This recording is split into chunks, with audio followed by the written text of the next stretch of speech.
Are there any strategy card games you play other than Yu-Gi-Oh, like Magic of the Gathering? Magic of the Gathering? Seriously? Oh my god. It's called Magic the Gathering. But no, I haven't really kept up with the trading card games as much as I used to. I used to play the original Dragon Ball Z card game. I spent well over $350 on cards for the Dragon Ball Z card game when I was younger. Oh my god, seriously. I spent $50 on the Earth Spirit Ball, or the Earth Spirit Bomb, just for that one card because of the use I could have out of it for a deck that I built. I used to play Magic the Gathering all the time when I was in high school. And in all honesty, I don't keep up with Yu-Gi-Oh that much, really, in the card game fashion. I have the newest Yu-Gi-Oh game on the PlayStation 3, Millennium Duels. I have that on my PlayStation 3. It's rather fun to play. And yes, I did use a save online to get all the cards because fuck that, I'm not dealing with DLCs and bullcrap like that. How many Q&As do you think you'll make before people run out of questions to ask?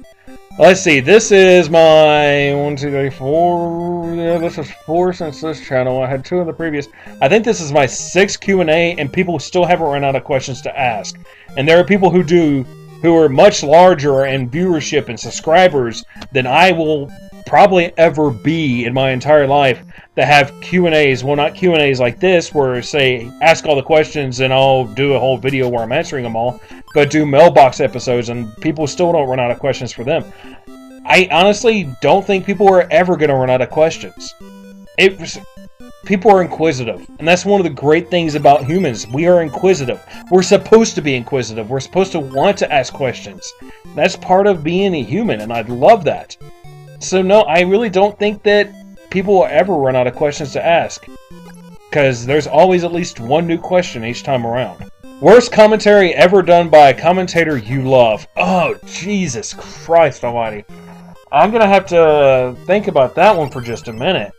In all honesty, I have to think back and look at people like, once again, Danger Mouse, when he made his quote-unquote Bukake commentary on the ad or the trailer for the Brony documentary, because what he made was just bad on all levels. Really was. And at the time, I really liked Danger Mouse and his commentaries. He always seemed to be really intelligent and really out there with what he was talking about, and really good and knowledgeable about what he was talking about.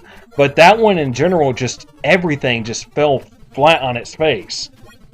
Do you hate me for unsubbing you for a year and forgetting until a week ago? No, you have all right to subscribe or unsubscribe from anyone and everyone you desire to do so. That's your prerogative. Why would I hate you one way or another, whether you were or were not subbed to me? What are your thoughts on Soul Eater's preparation spinoff thing going on right now? Soul Eater... What? No, hold on. Searching! 'Cause I haven't heard about that.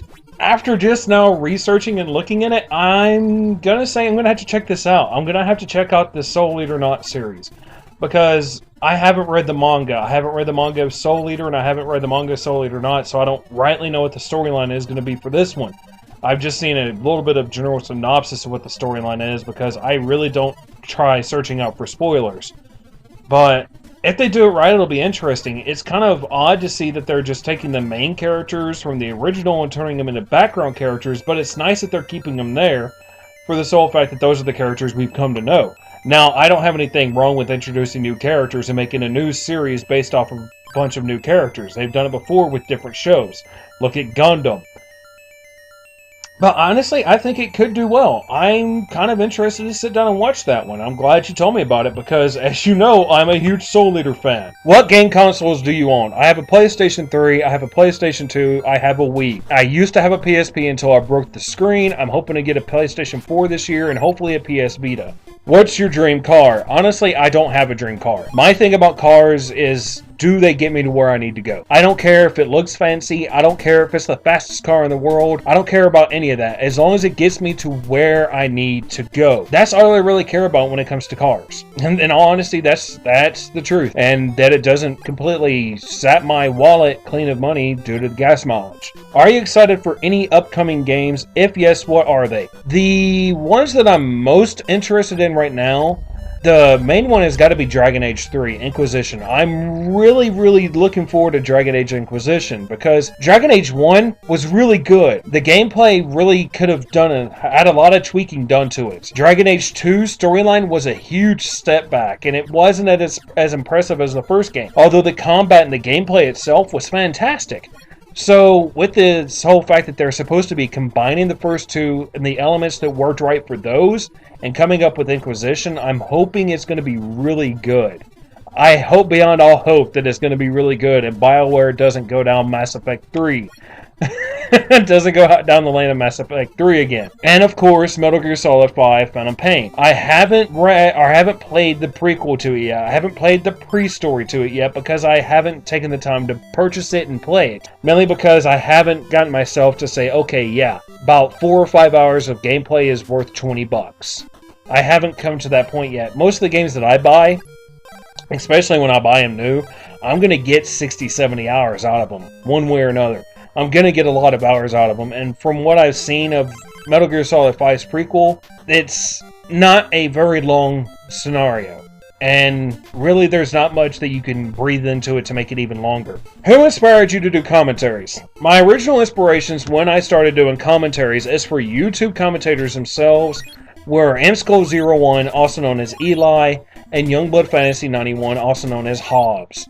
And while I haven't talked to Eli that often, and obviously he's not a huge fan of mine at all, I still have kept up a nice dialogue and relationship with Hobbs and Youngblood Fantasy 91.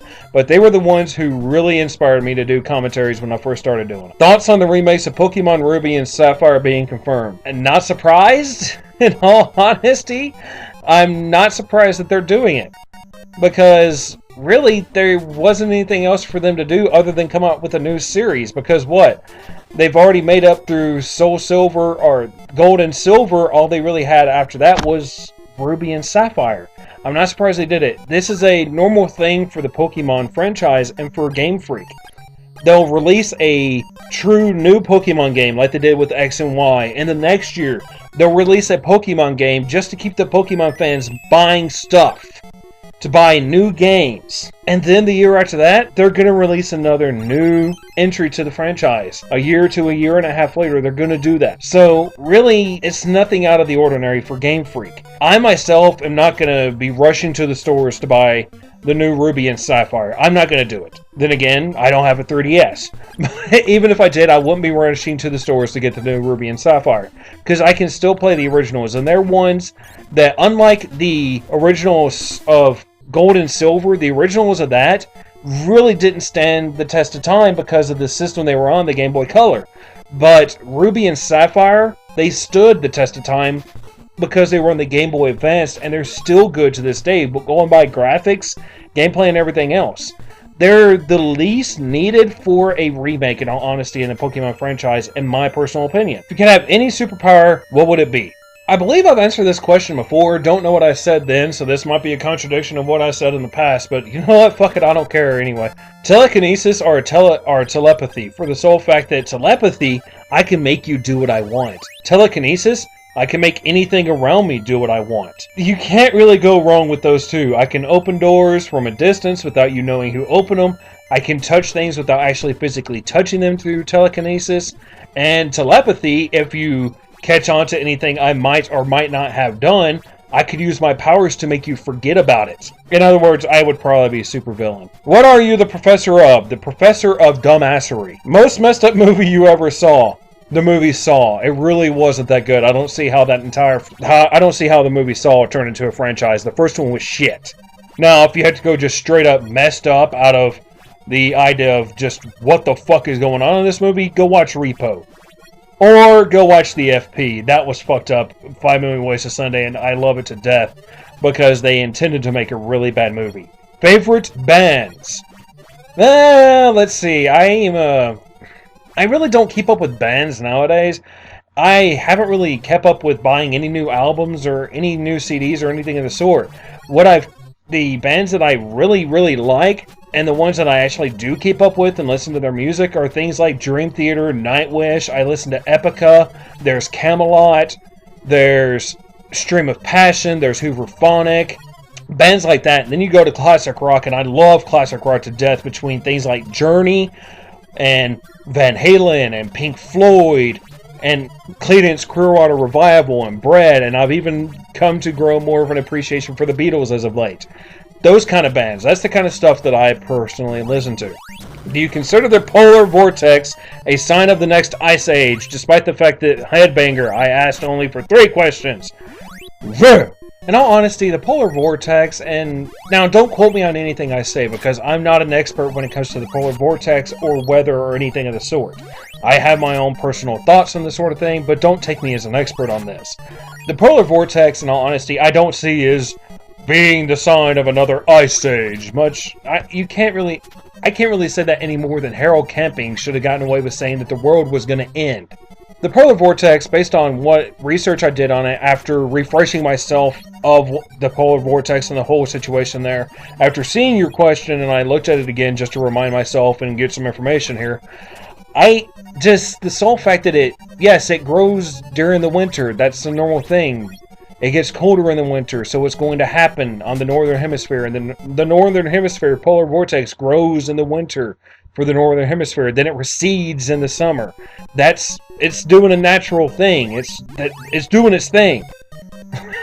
I honestly don't see it as the coming of another ice age. I really don't. But then again, who knows? I could be wrong.